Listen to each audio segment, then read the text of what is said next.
তোমার বউ হবু বউ ঠিক করার আগে চারটা জিনিস দেখতে হবে, জোরে বলতে হবে কয়টা? লিমালিহা, মেয়ের মাল দেখতে হবে।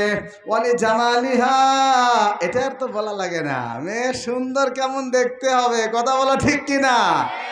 ওয়ালি হাসাবিহা, মেয়ের বংশ দেখতে হবে। ওয়ালি দিনিহা, প্রথম তিনটা যদি নাও তেমন পাওয়া যায়, কিন্তু চতুর্থ নম্বর হলো দিনদারি, তা এটা দেখতে হবে, কথা বলেন ঠিক কিনা?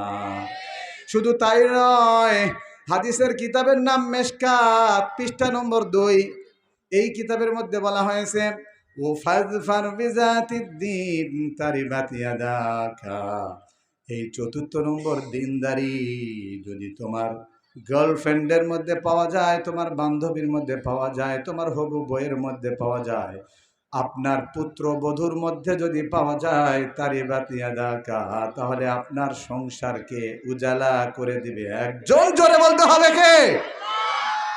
প্রিয় ভাইরা, এই চারটা গুণ দেখে আমি সুন্দর মায়ের ব্যবস্থা করব ইনশাআল্লাহ, বলেন।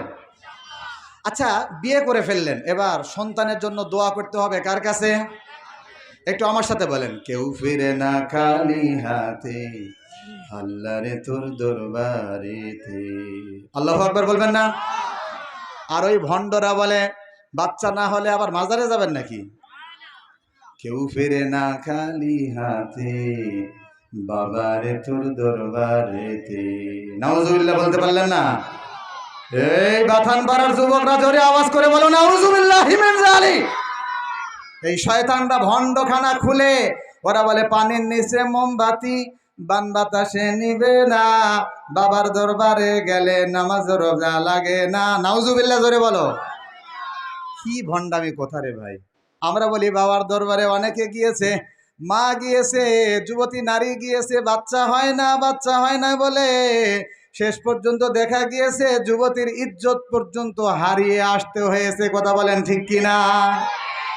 এই জন্য কেউ ফিরে না খালি হাতে, আল্লাহ রে তোর দরবারেতে, কথা বলেন ঠিক কিনা? এই জন্য আমরা নেক সন্তান চাবো আল্লাহর কাছে, বলেন কার কাছে?